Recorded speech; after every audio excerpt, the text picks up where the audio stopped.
All right, so intertwined for the rest of their careers, these players taken today. And there we go, another trade. This has been a massive day for the GMs. Let's hear from the commission.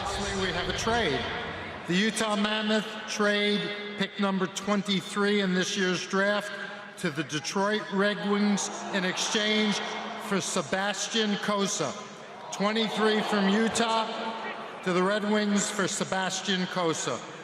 Detroit, you're on the clock. Interesting. All right, well, we were hoping to hear Dylan Larkin's name, maybe. You're not going to get him for a 23 pick. Remember, Utah got the 23 selection from Boston in that J.J. Peterka trade, which happened, it seems like 5 days ago, but it was probably about 3 hours ago, as well as a first-round pick in 2028. So they traded, Utah trades Peterka, gets 2 first-round picks, including the 23rd pick. They now move the 23rd pick to get Sebastian Cossa from the Detroit Red Wings, who's a goaltender. And now Detroit and Steve Yzerman are on the board, and they did not have a first-round pick. So we had 7 teams without a first-round pick, and now Detroit is going to have a first-round pick. Yeah, pretty fascinating stuff there. I mean, you get a goalie who's just about ready to make his mark here. You watch the workload that Vejmelka has. I think Cossa can slide right in there and probably take some of those games away from Vejmelka to help him last a little longer throughout the course of the regular season. He's one of the most played goalies in the league and has been for the last couple of years. How important is this pick, Jason, when you look at Steve Yzerman? They have not made the playoffs in the last 9 years. They have this beautiful new arena. In Little Caesars Arena has not seen a playoff game. It's not the first pick, it's the 23rd pick, but still, how important is it? Highly valuable. They're giving up a prospect that they developed in their system, a goaltender they thought was going to be a #1. They still get a first-round pick in return, which tells you something. The kid is on the cusp, right? Yeah. Otherwise, you don't get a first-round pick for him. So it's immensely important. The Red Wings want to swing for something big here, and they want to be a playoff team like yesterday. So I expect them, Chris Draper's locked and loaded with something here. Well, it's interesting when you sit there and you don't have a first-round pick, so you're sitting there and you're wondering, okay.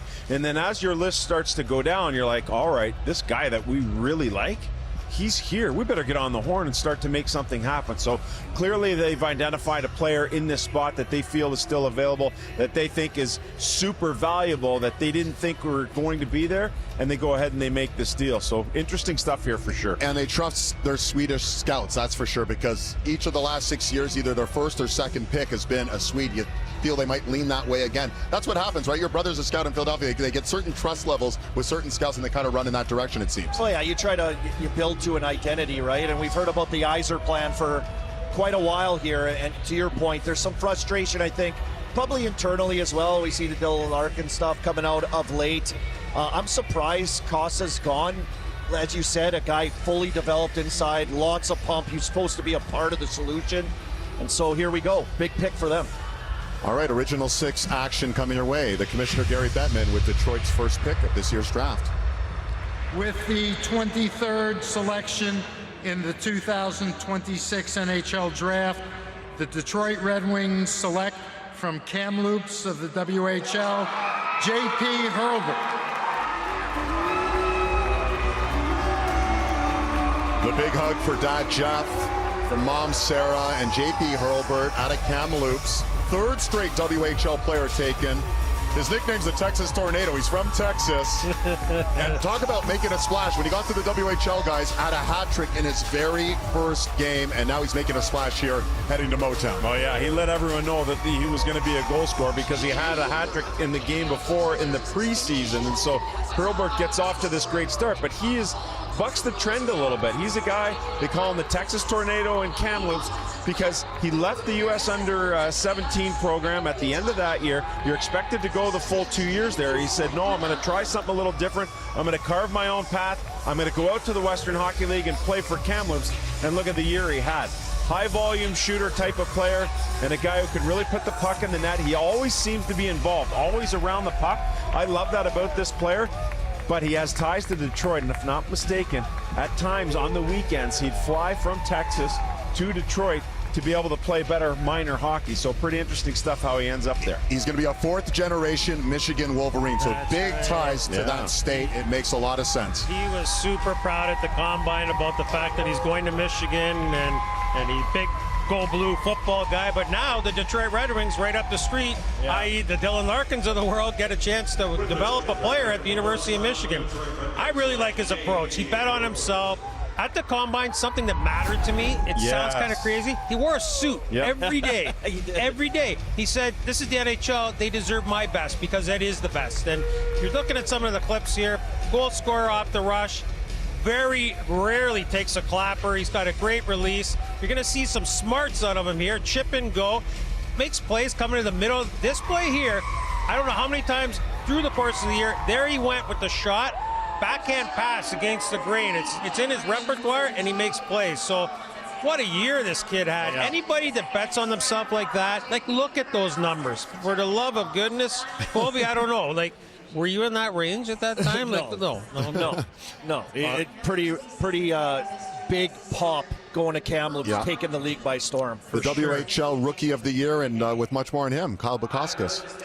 Well, David, I mean, you mentioned the Michigan bloodlines running deep for J.P. Hurlbert. Here he was at 12 years old, pulling off the Michigan, so it's fitting that he's now off to play for the Wolverines and now a member of the Red Wings. His grandfather, who is here tonight, big Wigs fan, used to watch Gordie Howe back in the day, and now one day we'll get to watch his grandson, which is incredible to think of. Very close with the Fiddler family. Vern Fiddler, the ex-NHLer, who remembers going to tournaments, watching his son and showing up at the rink, and there was JP in the parking lot before everybody else, already working on his stick handling. He said from the beginning, JP has been that kind of kid that has wanted to separate himself from the rest of his peers, and how hard he worked, Dave. Oh, his mom, Sarah, is just glowing right there. His representation, Pat Brisson, CAA, is in good hands with them.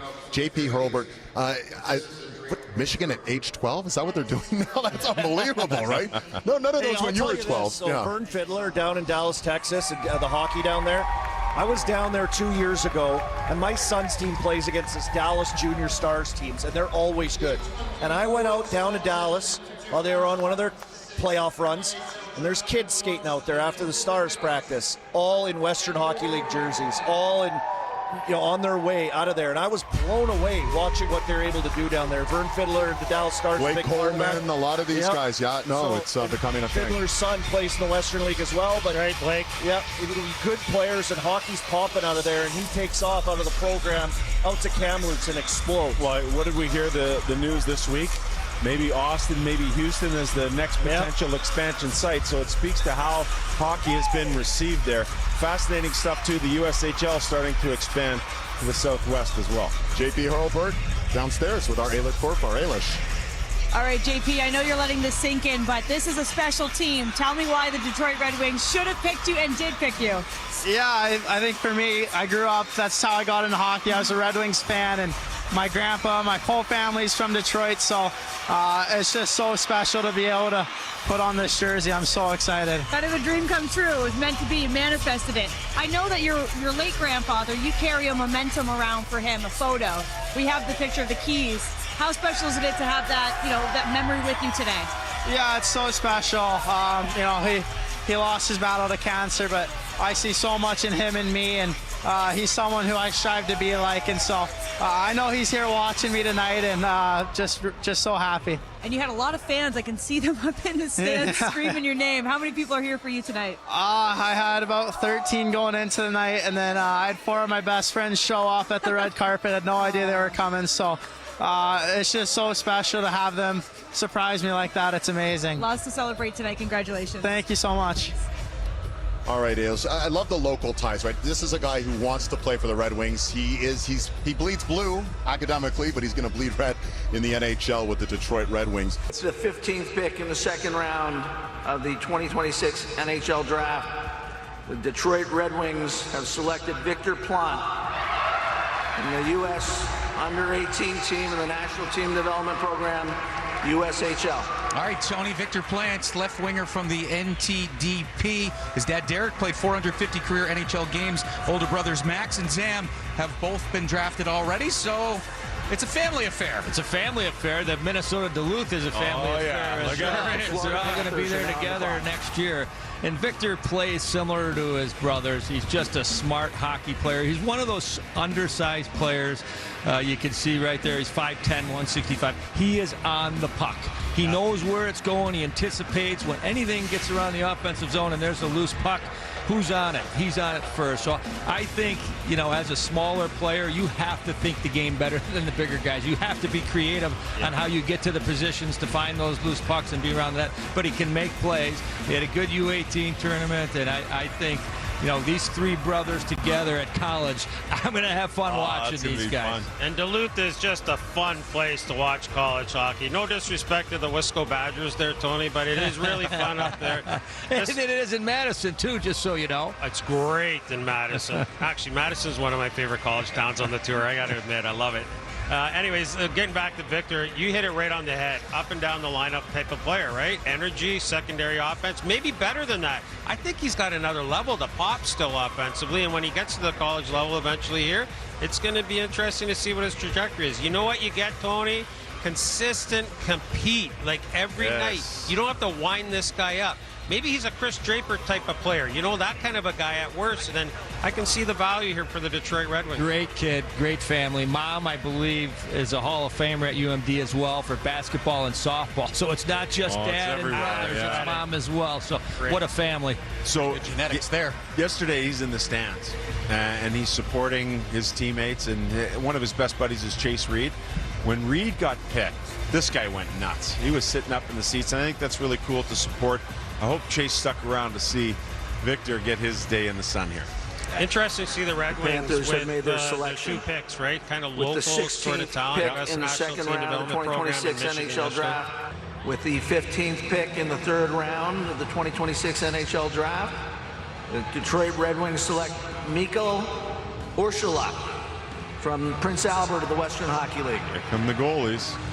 The goalies are coming, Mike Kelly. What can you tell us about this guy at 79?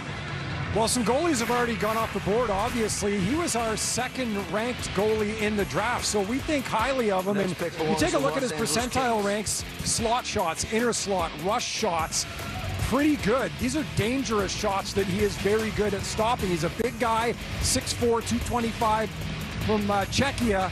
Undrafted last year, 28-4-4 record for Prince Albert in the Western League.